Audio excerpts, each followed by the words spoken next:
ছিল ওর মধ্যে, সেটা কোথায় গেল?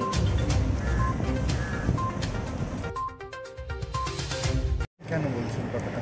ডাক্তারি পরিষেবায় নিয়ে আমরা যখন ডাক্তারের কাছে যাই, তা প্রথমে বলছে যে এখানে কোনো ডাক্তার নেই, তার জন্য কোনো পরিষেবা দেওয়া যাবে না, আপনারা পারলে অন্য কোনো জায়গায় নিয়ে যান, সেখানে বলুন। এবার অন্য জায়গায় প্রাইভেটে হয়তো ট্রিটমেন্ট হচ্ছে, কিন্তু প্রাইভেটে ট্রিটমেন্টের জন্য আমরা সেই ক্ষমতা নেই, তার জন্য সরকারি হসপিটাল ওয়ার্ল্ডসে শ্রীরামপুর ওয়ার্ল্ডসে নিয়ে যাওয়া হয়েছে। শ্রীরামপুর ওয়ার্ল্ডস থেকে বলছে আরজি কলেজ করুন বা আদার্স হসপিটাল, এইখানে নিয়ে আসা হয়েছে। এখানে টুকটাক প্রথমে বললো এমার্জেন্সিতে, প্রথমে কিছুই করলো না, বললো ডাক্তার নেই, কিছু করা যাবে না। আউটডোরে দেখানো হলো, আউটডোরে দেখানোর পরে সামান্য স্লাইন এইসব করলো, বললো এরপরে আর আমাদের কিছু করার নেই, কোনো ডাক্তার নেই। এরকম পড়ে থাকতে থাকতে আস্তে আস্তে সে মারা যায়, কোনো ট্রিটমেন্টই আর আপেন। কটা নাগাদ মারা যায়? কটা নাগাদ মারা গেছিল বলতে পারছেন না? তাও 12টা 12:30 এরকম। তারপরে ডাক্তাররা কি বলছেন? তারপরে কি ডাক্তার এসেছেন ডেথ সার্টিফিকেট ইস্যু করলেন?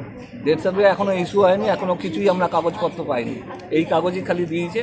এবার আমি ছিলাম না, আমার ওয়াইফ ছিল, তার দিদা ওর মা ছিল। এবার আমি এসে জিজ্ঞাসা করছি কার সঙ্গে কথা বলতে হবে, তা উনি বললো একজন দেখালো, বললো এর সঙ্গে বডিটা এখন পোস্টমর্টমে যাবে, পুলিশের যখন ইনফরমেশন আসবে, মেল আসবে, তারপরে।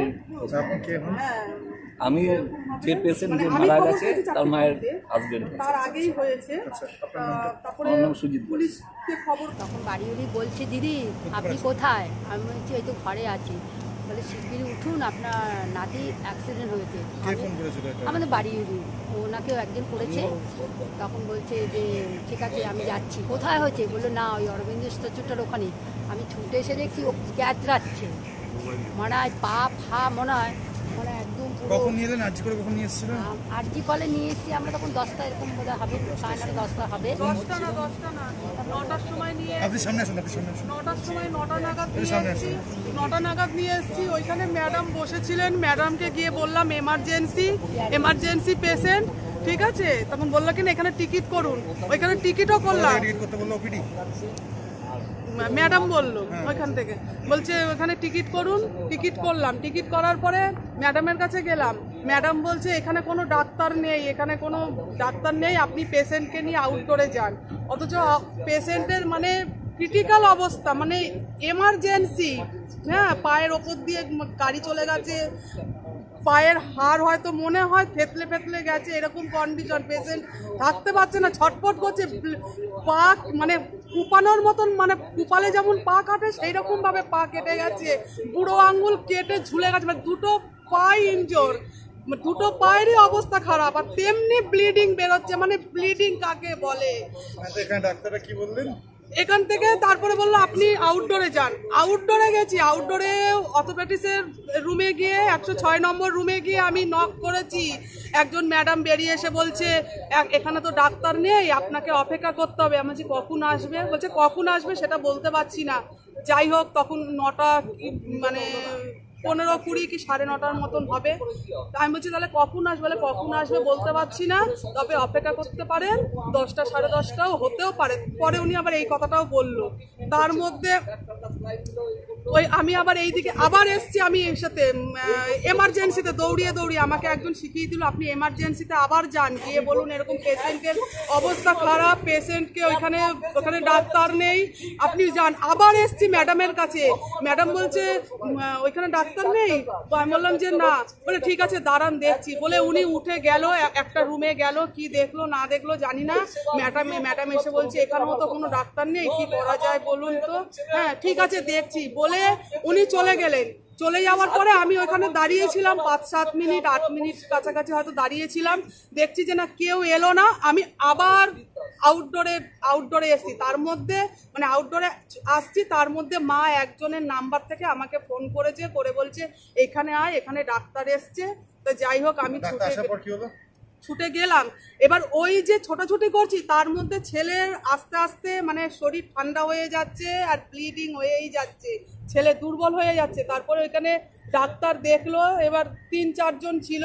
দেখার পরে বলছে একে ওই কিসেতে নিয়ে যান, কি বলে এমার্জেন্সিতে নিয়ে যান।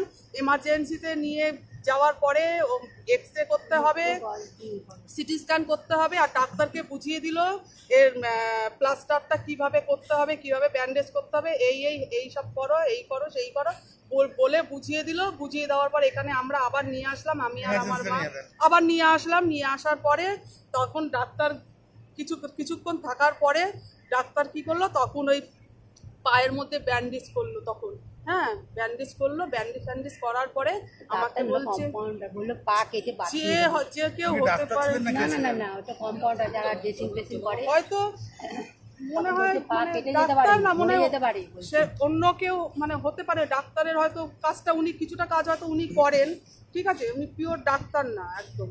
তা যাই হোক, উনি আমাকে বললো আপনি এক্সরে ইসেতে যান, ওইখান থেকে ইসে করুন, এক্সরে ওইখানে যান। কি বেশ বললো এটাকে আমার। কখন মারা গেল, কটার সময়? আমি এক্সরে ওইখানে গেছি, ওটাকে কি বলে, যাই হোক আমি ভুলে যাচ্ছি, এখন বলতে পারছি না। ওইখানে কাগজটা বের করতে গেছি, আমি কাগজটা বের করে জেরক্স করব, করে আমি এক্সরে রুমে নিয়ে আসবো। আমি ওই সব দৌড়াদৌড়ি করতে করতে এসছি।